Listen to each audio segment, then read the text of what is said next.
Hello, hello, and welcome back. It's Toni here from Leading Women in Tech, and today we're talking sales. Now, hold on. You might be thinking, why are we talking sales? This is a leadership podcast. Stick with me here. I have got Colleen Watson on. She is an extraordinary sales leader who I have a privilege to coach, I'll be honest. And she is talking about how sales impacts every part of an organization. And we were having this conversation a couple of weeks ago, and I was like, we need to bring this to the podcast. Sales impacts all of you, whatever your role. But I think so many of us don't realize how it does. I'm always telling my leaders, like, they need to understand the numbers behind what they do. If you're releasing a product because you're head of engineering, what was the revenue generated? You need to work with your sales team. You need to work with your finance team.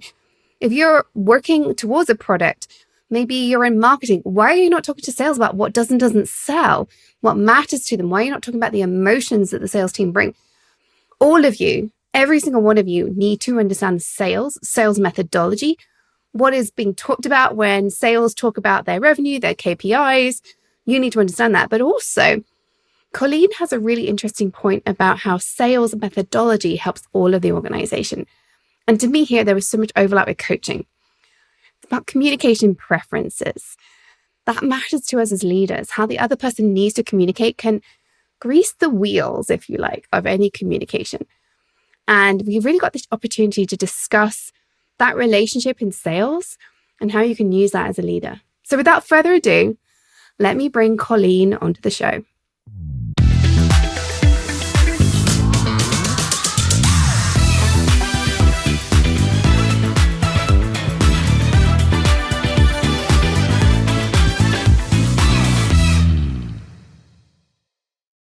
Welcome to the show, Colleen. Thank you for joining me today. Thank you for having me. Oh, it's my absolute pleasure. I am so thrilled to have this conversation. Obviously, we've known each other for quite some time, but you and I had a conversation a couple of weeks ago, and I can't remember exactly what you said, but you convinced me that we need to have a conversation about sales for all the other leaders in the organization. So tell me, why do we need to have this conversation today? Why is it that even if you're not in sales, you need to be listening? You need to hang around. You need to listen to what is going on in the sales org so you understand it. Yeah. So you work with women in tech. So I thought so often people think of sales as like this specific persona, right? These people that are trying to convince everybody to buy some sort of product or service. But really, sales is a skill that everybody in an organization should have. It's a framework to craft messaging, to understand where your buyers are coming from. It's a cultural movement, if you will. Sales is what drives the revenue for the organization. So if you are a CEO, a customer service representative, somebody in product, in engineering, understanding how buyers perceive your product, your offering, your solution, what resonates with them, what's the business problem that you're trying to solve. When you have a strong understanding of that, then it makes it so you're not so focused on your product and what it does, but instead why it matters. I think this is to the heart of it, because I think all of us as leaders, we should understand revenue in a company. It is so short-sighted to say, I'm an engineer, I don't need to worry about revenue, or I'm in marketing. I think marketing kind of gets the need to link to revenue, but they often don't know how. HR, classic example, we've got nothing to do with revenue. No, you should still care about revenue. Every single one of us needs to care about revenue. But equally, as you say, sales techniques, actually, I've learned this the long way around, a part of what makes a good leader. A good leader understands what somebody else is saying, even though it's not the words you would use. A good leader empathizes. This is stuff that sales taught me. And I'm like, oh, I had to learn that as a leader, but actually I could have shortcut it as a salesperson, right? Exactly. And when it has a firm understanding or even a general understanding of the sales process, of the communication style, you're all working from the same playbook. Everybody's singing from the same hymnal, if you will. So then when you have interdepartmental meetings and you talk about where the company is with regards to sales, and this is we're forecasting for the future, everybody kind of understands what those Mm-hmm. KPIs mean, why they matter. And it's not so siloed, right? It's a culture of revenue, of driving revenue. Yeah, so I want to dig into this, like what people can really learn here in terms of like what it means to work with sales, but also what it means to understand sales operations a little bit more. Before we do that, let's deal with the elephant in the room, which is a lot of the women that come and work with me who are not in sales have had a very bad experience with sales, both personally being sold to, but also professionally working with sales teams who have sold something that doesn't exist, is the classic that people tell me, or have promised something that can't be delivered.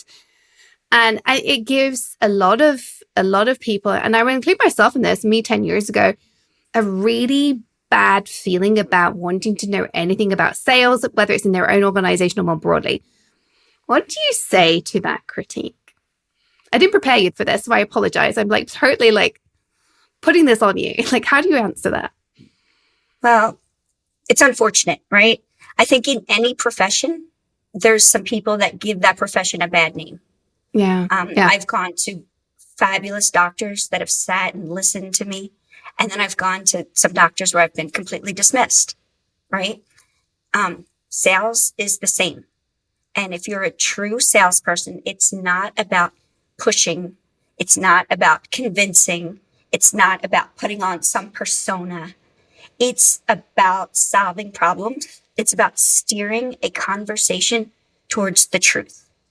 And by truth, I mean, are we able to solve whatever this business problem is that you're having? And does it make sense for both of us to do that? That's all it's about guiding a conversation. And especially for those that are selling something really new and innovative, oftentimes the buyers, they don't know how to buy something like that. They don't have a framework for evaluating. So a true salesperson just kind of steers the conversation, guides them along to get to a decision, whether it's to work with that person or with somebody else or to do nothing. Mm-hmm. So it's a shame. There's some salespeople out there that give us a bad name. They start their presentations with picture this, and they sell some sort of vaporware. We've all been, subject to that, and it's unfortunate. But I think it's in any profession. We've all had bad attorneys, bad accountants that didn't, help us maximize the tax benefits, right? We've all had, you can give a million examples. I think that is really important to remind ourselves of. We often remember the bad ones. I think humans are not very good at remembering, particularly when good is normal. It doesn't stand out. So we don't remember those as well. But we do remember the bad ones. You mentioned having a bad doctor. I would say for all the times I've been to a doctor, most of the time it's been pretty good. But it's the bad ones that I remember that I go on about. Right? It doesn't mean all doctors are bad, as you say. And we've all been sold to by a salesperson and were attempted to sell to us, and we were like, oh, that was horrible and icky. Yeah, exactly. Or if you've been around in business long enough, you've probably had somebody in a sales org who's done something that has put you in a difficult position. But it doesn't mean all salespeople are like that. And it doesn't mean sales is like that. Because I love your frame there of, can we solve your problem? Does this make sense to work together? I always view it as the biggest gift I can give to somebody on a so-called sales call is when I can solve the problem for them without them needing to come work with me for 6 months. It doesn't happen that often, don't get me wrong, because I think a lot of people need coaching. But when this person doesn't actually need me, they just need a quick win, which I can give them. It's such a gift. Like, it's lovely to do that for somebody. But I think most people don't realize that. Yeah, I know exactly what you mean. Years ago, I was selling revenue cycle management solutions. This is years and years ago. And I was at an emergency department, and they were talking about how they had a lot of people leaving without paying their bill. And they were literally going to remodel the whole department and put up walls in different places and make it sort of more of a maze for people to leave. And I said, at the emergency room near me, they have mandatory valet parking. So when you check in, they check your car, they take your keys, and it's lovely. Wow. Like as a mom, when I brought my son, and, was injured and I didn't have to find parking, I could pull right up front, mandatory valet parking. And they're like, really?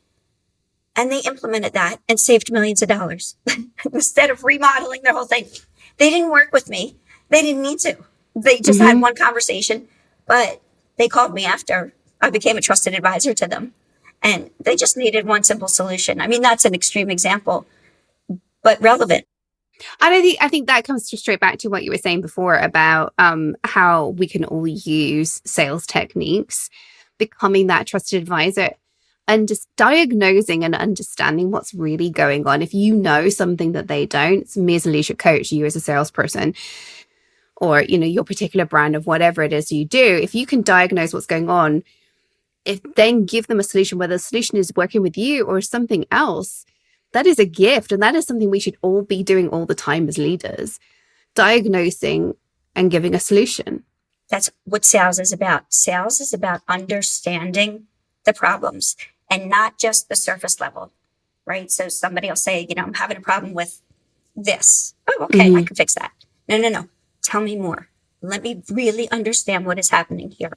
Let me dig deeper. What is this affecting? Who is it affecting? Is it affecting me personally? How about other people? And why does it matter? What would happen if it changed? Really understanding and then deciding, does this make sense to fix? Yeah. Well, so let's talk about how different departments interact with sales to understand how we can make more of this function. You mentioned to me when we were having the conversation that was we need to have this as a podcast episode. The particular example you gave me was how product people, and they're far from the only ones who do this, by the way, but product people, you had a particular story, focus on features rather than value, and how this holds up product development. So how could a product person use sales methodology to transform their interactions with clients, potential clients? And tell me how we need to be thinking differently from a product perspective. And then we'll maybe touch on something else like engineering as well. Yeah, great question. So often a salesperson will go and meet with a prospective client or an existing client to talk about expansion opportunities.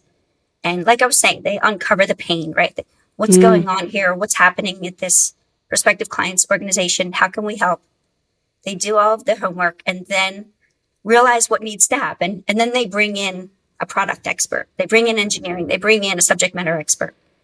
And then that person comes in and talks about features, about functions, about this is what the product does. And look at all these cool bells and whistles. And they forget to look at it from the client's perspective. Sometimes we get so caught up in the cool things that our product does, we forget how to be a buyer. So I think if you reframe the conversation and put yourself in the lens of the customer, right? Act like a buyer. So I'll share a story with you that I think really demonstrates this. Years ago, we were doing a major kitchen remodel. Major. So here I am putting myself in the lens of the buyer, right? Major kitchen remodel, walls torn down. If you've ever had to make the decision between washing your dishes in the laundry tub or the bathtub, you know where I'm going. Yeah. So during this process, we needed new sliding glass doors and a couple windows. So my house is upside down. It's me, my husband, 2 kids, 2 dogs. And the window guy comes, and he is an expert in what he does. And he starts talking about the R factor in the windows, like these are an R14. Maybe I'm making that up, but that's apparently the insulation in the windows and how it's double hung. And in between the window is argon glass or argon gas in between the panes, in between the, and all of these things. My house is upside down. I'm working full time and I don't have a kitchen. And now he's telling me all this stuff. He gives us brochures. He gives us pricing. He leaves. And we're left with more questions than answers. If there's R14, could we get an R20? Is there an R25? Like, how high can we go? And argon gas, like, I'm not a chemist. Is that safe? Is this going to be the lead paint of the future? Like, am I going to have to worry about having argon gas in my glass? I don't know. He went so deep on product. And then we started researching others. And if he would have thought about it from my perspective, from the buyers, he would have walked in and said, wow, this family is in shambles. Here's a mock-up drawing. Here's a CAD drawing of what sliding glass doors would look like in your house. Here's French doors. Here's with grid work. Here's without. If he would have done that, you know what my husband and I would have done? Just paid right there. Right. That one. When can we get it? Done. Yes. Done. That's all. But so often when product people come in, they have so much knowledge, and that's admirable. And there might be somebody out there that really is comparing R factors in Windows and needs to know that. We were not those people. He missed the mark. I think one of the things I would say to product, and this also goes to engineering, but to a lesser extent, having, as an engineer myself, I've worked with a lot of engineers and a lot of product people as a coach. The biggest issue is the obsession with features when they're just, obviously that's the job of product and it's a job of engineers to put those in place. But I often think we make our lives more difficult as tech companies because we have this feature list, which actually isn't hitting the mark. If you go in as a product person into a conversation with a potential client, say, would you like these features? They're going to say yes. It isn't what they necessarily want or need. But we all love it. Oh, that looks exciting. But then they actually get to what would they buy? They buy something that makes them feel better. For you, it was buying something that took away the pain of not being able to use your kitchen. I just wanted a quick decision. Yeah, right. And I just think we forget that when we're doing feature development. And that to me is when you should have a salesperson in the room. I actually think companies should have a salesperson, and this is very controversial, I'm sure, salesperson going along with product. Or at least a product leader that's trained in sales, not to sell, but to understand what's the pain you're dealing with, not the features, but the pain. That's, at the end of the day, it's the same with interacting with each other. Like, talking to my colleague, they don't need me to sell them on like the hundreds of things I've done this week. They need to feel better that the thing they're doing is going to be okay. Right? Well, that's why it's so critical to give sales training to everybody in the organization. And we're not trying to turn everybody into salespeople, but we want them to think of their messaging in terms of the buyer. Not what does it do? Why does it matter? So clarify to me, when you say train everybody in the organization to think in terms of sales training, who is the buyer? Is the buyer the user of the whole company, or is the buyer the person you're talking to? Because to me, as a leadership coach, in this methodology, I'm thinking the buyer is, if I'm a head of engineering and I'm talking to the head of marketing, the buyer is the head of marketing. They're the person I'm trying to convince of this thing I've got, right? Is that what we're talking about here? Great point. So it could be. When you talk about sales skills, it's about communication skills. It's about knowing what questions to ask, when to ask them, the tone to use. When to be quiet and just listen, let somebody else talk. And then when is it your turn, right? Learning all of those communication skills, that's good for life. That's good for communicating with prospective clients. That's good for interdepartmental communication. It's good to get your point across. And we've all been there where you're in a meeting and somebody for some reason just has like a way of saying a particular thing that everybody listens to and everybody gets buy-in. And you're like, on the surface, that wasn't all that great, but somehow they're so skilled at communication that everybody listened. They got buy-in. Yeah. I think that is so incredibly important in kind of removing the friction in an organization. Like it just, if you can get more buy-in, you've got less friction. It doesn't mean your idea is more or less good. It's just that you've understood what that person needs to hear rather than what you think they need to hear. So one of the things you've told me when you were telling me about sales was that closing deals is often about personality type. So tell me, how does personality type impact your ability to be a better salesperson and, by corollary, a better leader as well? Personality type is pretty critical. I think I was probably talking about preferred communication style, right? So some people want high level, bullet point, get straight to the point. Other people are just chatty and gregarious. Still others maybe focus on the details, right? Those people that you call and do you have 10 minutes? I have 6.5 minutes. They cross every T, they dot every I. They're very data driven and they're perfectionists. So if I call somebody that wants the bullet points, wants that I need to know the detail, the high level details and make a decision. And I call and say, how are you? How was your weekend? How are the kids? They don't want to communicate that way. That's not their preferred communication style. Right. So, and if I send off a quick email with a few typos because I'm on my phone to somebody that's really, really detail oriented, well, that's just going to give them angst, right? Yeah. It's a matter of understanding the preferred communication style for the people that you're working with, and then flexing, adjusting to meet that style, to meet them where they are, but still being authentic, bringing your authentic self to the conversation. But for example, if somebody's really gregarious and loves to chat, a less skilled salesperson might get on the phone with that person and think, we have 30 minutes. We spent 25 minutes talking about the kids, the weather, the latest Netflix series. Then no business is really done. They hang up and they think that's a great call. Not necessarily. That person's just like that with everybody, and you probably didn't accomplish much. Your role as the salesperson there is to steer that conversation, to guide it in the right path. We know this person can be chatty. We know they can kill 25 minutes pretty quickly. Let's guide the conversation. So that's where it's critical. Yeah, that's so fascinating. I was actually having a conversation just earlier today with the round of coaches that I'm training right now. And we were talking about how if we're doing a short coaching session, how do we move somebody forward? It's easy to do a longer coaching session than a shorter coaching session. And it's that guiding of the conversation, even if they're a talker. Well, I'm not my talker, fair point there. But you can still guide in the right direction while providing that space for somebody to be gregarious, as you say, talk around, a lot of time as a coach, somebody's dealing with something quite uncomfortable with me.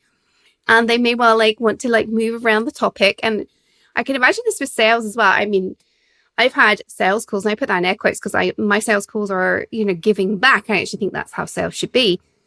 But where the person has just ended up crying with me. And how do you even steer those kinds of conversations? A very powerful set of emotions. But you still get to the point at the end where they know more than they did when they started, when they're in a better space. They feel able to make a powerful decision. They, whatever it is you're trying to help them with, there is that feeling of forward at the end of the conversation because you've worked with them and taking them through their journey at their pace, but still pushing forward. Does that make sense? It makes perfect sense. And I would even take it a step further where you probably have those people, like you said, that are going to be crying on the phone with you. And you're taking them through that conversation. There might be somebody else, just because of their preferred communication style, that is feeling all of those same emotions, but they just don't display them the same way. Yes. They're never going to cry on the phone to you. They're going to be closed up, but they're feeling the same thing. That's where, as a coach, that's where it's really tricky, right? Getting through that surface level pain, getting to the deeper level, peeling back the layers of the onion, to use an overused expression, and really understanding what is happening. Well, let's pull back out again and let's talk about sales in an organization, because I want to help the CROs, the CGOs that are listening, but also the people that work with such people that are going, I don't understand what that organization does. So first of all, let's talk sales methodology. What do you even mean by that? Why is it crucial? How does that impact CROs, CGOs, so chief growth officers, chief revenue officers that are listening? But also, what do the other leaders who aren't involved in revenue and sales need to know about sales methodology that an organization may have? So when I think of sales methodology, and there's a few different ones out there, but it's a series of steps that are followed when you're talking about when you're talking to a prospective client or an existing client, right? We start here, then we progress here, and there's exit criteria. And it's the way that you should guide a conversation. So often people think, I know my product really well, or I know my service. If I can just get in front of somebody, they'll understand. I'll be able to relay my passion for what I do. Well, that's just winging it. When it comes to really effective communication, this is like Moneyball. Did you ever see that movie? It's all based on the data. And so these are scientifically proven methodologies that have been used for years and years. There's a lot of different ones. I teach Sandler. That's the methodology I teach. It's a series of steps. You start here. You don't progress until you've done this, and then you do this, and then you do this. And it matters because then when you have meetings with CRO, CDO, everybody is playing from everybody's working off the same playbook. You could talk about KPIs. You could say, where is this prospect in our revenue funnel? Like where are they in the pipeline? And everybody kind of has a sense of where they are and what it took to get them there and what needs to happen before they get to the end. And I think this is where I think the other leaders on an executive team, for example, or even just like the one step down, a senior leadership team that's not executives, they need to understand what revenue and sales are talking about, so that they can interpret, like when they say they're at this stage, what does that mean to the company? Because at the end of the day, everybody in that room should be caring about sales, because sales are what means you all have a salary at the end of the month, right? Right. That's what drives organizational growth. Yeah, when sales say, we're going to hit this KPI with this client, they need to know, like, what does that impact have on my team? How's that going to impact what I need to deliver as an engineer? How's it going to impact what I need to deliver in marketing? How's it going to, all the things? What's it going to mean for our team growth? That's HR. How many hires are we going to have to make? You need to be able to interpret the sales methodology that's been talked about, and I think this is often what's missing, and why I often feel like some of the executives I talk to, just either they're sales and they're desperately trying to get the rest of the company to understand, or they're not in sales and they're like, oh my God, sales. Like, I feel like I have that conversation every week with clients. Yes, sales. Why don't you just buy them a dinner and take them golfing, Yes. and then they'll close it? Or sales, why don't, okay, you had the conversation. Now what? When's it going to close? Yeah. When are they going to sign the contract? And if people had a firm understanding, or even a general understanding of the methodology, of the steps that have to happen, there is a reason that things take a certain amount of time. And depending on what you're selling, the sales cycles vary for sure. But too often we hear leadership say to sales, what's going on? When's this going to close? What's happening? And they want these updates, and they just don't have a firm understanding of the process that needs to be followed. And if you try to skip ahead, if you try to skip like some of those middle things and get just to the end, well, you're going to lose credibility. You're not going to gain trust. You're not going to have strong communication. You're not going to have that firm understanding of what it is the client's trying to solve. Mm-hmm. And it's not going to build the relationship that you want. It's not. And that's the goal, right? Is to have strong communication, to foster long-term relationships, and to build that trusted advisor role. I've got two final questions for you before we wrap up and move the quickfire round. Two very important questions. First of all, we're in 2025, and I think that the world of sales and buying has changed. How has, in your mind, buyer psychology changed? And what does every executive in a company need to understand about that? Buyers have more access to information than they ever have. And it just keeps growing, right? And they're more skeptical than ever. So we know that people buy emotionally and then they justify logically, right? Yeah. If you ever bought yourself a handbag and you spent several $100 or $1,000, that was not a logical purchase, right? That was an emotional purchase, but you justified it logically. So therefore, buyers want to feel like they're in a safe space, right? As a seller, you have to understand who they are. It's not one size fits all. You have to come understanding who your buyer is, create a safe space. Nobody wants to be sold to. Nobody likes that feeling. Everybody wants to feel heard. Everybody wants to feel understood. So if you come from that perspective, understanding the goals, the needs, the fears of your buyer, and then customizing your offering to show them, like, I've been listening. I can help. Or I can't, but I know somebody that can equally as good. They want that psychological safety. And I do think everybody in the organization needs to hear that. Things are different. Like, what worked a couple of years ago is not working today. And so you've got to work with your sales team on that. Every executive needs to hear that and understand how it impacts their organization. Well, the final question I want to ask you is, if we've got a leader listening who's taking on board everything you're saying, is like, hey, I want to be more sales conscious in my approach in my org. How did they get started? What first steps can they take to be more sales conscious in the way they're operating, even if they're not in sales? I would say first, look at the process you have in place currently. Look at your sales team. Is everybody doing the same thing, or are they kind of winging it, right? So look at what you have, do an status quo evaluation. What's happening? What are we doing now? Mm-hmm. Then do a gap analysis. Where do we need to be so that we can be consistent, so that our revenue forecasts are consistent and accurate? And then what do you need to do to get there? Mm-hmm. Right. And it starts by fostering that culture of continuous learning, of creating a safe space where, okay, we're going to learn a sales methodology. We're going to practice it. We're going to make mistakes. Anytime you're trying anything new, there's going to be mistakes, right? But Mm-hmm. foster that culture of it's okay. We're trying something new. We're going to continue, and then just keep doing it. Having a 1 or 2 day boot camp might be fun, right? But people don't learn that way. You can't just teach somebody something over a few hours and be like, okay, go forth and conquer the world now in sales. It takes time. It takes consistency, and it starts at the top. Mm-hmm. 100%. Okay, let's shift gears to the quickfire round because it's been a very serious conversation. I hope everybody has learned a lot, but I think some of the most fun things we learn are for the quickfire round. So you ready? I think so. Let's do it. Okay.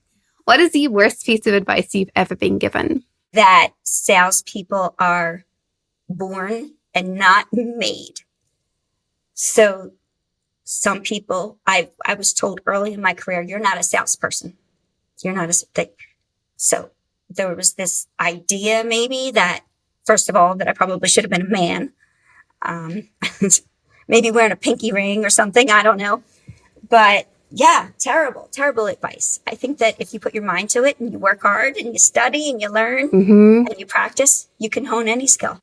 Yeah, it's a bit like when people say leaders are born, not made. I'm like, no, in fact, the leaders who don't work at it are terrible at it. They're not leaders. Oh my goodness. Yes. And I also, I happen to know some of your success. You're extraordinary as a leader, like as a sales leader. I know you're now training salespeople, but you're just financial success, the dollars you've brought in, which I'm not asking you to share, but hello, I hope that person is eating their words now. Yeah, I've had a successful sales career for sure. Very much so. Yeah. And it's not because I was born this way. It's because I learned a sales methodology. I practiced. I made a million mistakes and learned from those mistakes. I could tell story after story of the silly things I've done through the years, but I kept going and I kept trying and course correcting until I was able to hone my craft. Yeah, I love that. Love it. I think so much of what we do, it is about honing craft. And I don't know, it's this obsession. Some people just have innate skill. I don't think it's that simple. It's never been that simple. I don't think there's anybody out there like that. Think about I don't know, Tom Brady, top of the world in football. He still went to practice. He still had coaches. He still did all of the work and never stopped doing the work. Mm-hmm. Yeah, So, exactly. Yeah, he was born with talent, but he had to work to get where he was. Absolutely. Well, what is the best piece of advice you've ever been given? Be different, right? In a world when I think maybe because of a little insecurity, I try so hard to fit in, to not step outside of my comfort zone. I found that just showing up with my authentic, sometimes goofy self has served me well. And people really want that authenticity. People want the weird sometimes, right? They don't want the cookie cutter conversation. Hi, how are you today? I hope you had a nice week. No, people just want authenticity. They want somebody who's not afraid to be a little quirky sometimes, to be themselves. We're just tired of vanilla, right? It's okay to be different. Yeah, it is. It's absolutely okay to be different. I've had to embrace that, but 100%. What is the last book you read and would you recommend it? Let's see. I just read Be Your Future Self Now. I think it's called Be Your Future Self Now. Very, very good. It's, oh dear, I listened to it on Audible and I forget who the author is. So that's terrible. But it's basically like if you think about where you want to be in, say, 5 years, well, what if you were that person now? Right. And then just last night, I started reading The Let Them Theory by Mel Robbins. Oh, Super I've not interesting. read that one by Mel Robbins. Interesting. Yeah, I'm already hooked. Already hooked. Oh, wow. Okay. Well, both of those will be in the show notes. So if you're curious and want to go find them, go check out the show notes for those links. I love to ask everybody who comes on the show about mindset. So what is your favorite mindset tip? Sorry.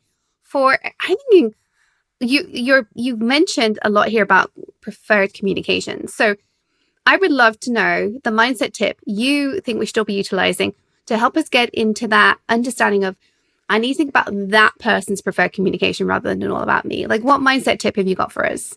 Yeah. So when I talk to people, I try to figure out, like you said, their preferred communication method. And it's easy and comfortable to fall into my own preferred communication method, but it's less effective. So sometimes it takes the shift of just stopping, pausing, observing, listening, really getting to know the person on the other end of that conversation, be it in real life, Zoom, phone, whatever. You can learn so much from somebody. You can learn so much from somebody by their voicemail, and what their message is, their outgoing message. Understanding that and then reframing my conversations to meet them where they are. It's made the conversation so much more effective. 100%. This has been fabulous. So where can people find you online, where they can find out about your sales training, both for sales leaders, but also for not sales leaders? Where can they find out more about what you do? Well, I have email, I have a website. I think the best way is to find me on LinkedIn, Colleen Watson. I assume you'll drop a link in the notes. Links will be in the show notes for everybody interested. Absolutely. Yes, Colleen Watson. I'm in the greater Philadelphia area. And I am the president of Sandler by Colleen Watson, Inc. Fabulous. You are one of these women who, when I first met you a few years ago, I was like, she's going to go a long way. And now look at you. I'm like, this woman is doing amazing things. And you have done that. You shine every day, Colleen. I hope you realize this and how powerful you are for the human race.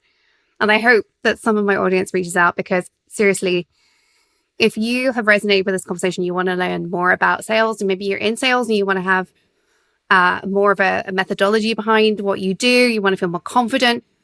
Maybe you are looking for training for your sales org.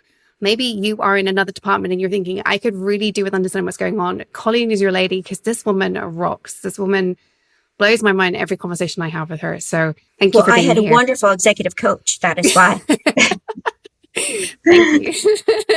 Yes, in case you hadn't picked up, Colleen and I used to work together and I was her coach. Many moons ago now, though. You've done a lot of this without me. I know, it has been a while. Okay, final question for you. Any final thoughts you'd like to leave our audience with today? Yes, I think if you're not using a sales methodology because you think you know so much about what it is that you're doing, maybe you're the engineer that created your product. Maybe you're the CEO of your company and you're so passionate about it. I'd say that's wonderful that you're so passionate and you have so much knowledge. To best communicate that knowledge to other people, you need a methodology.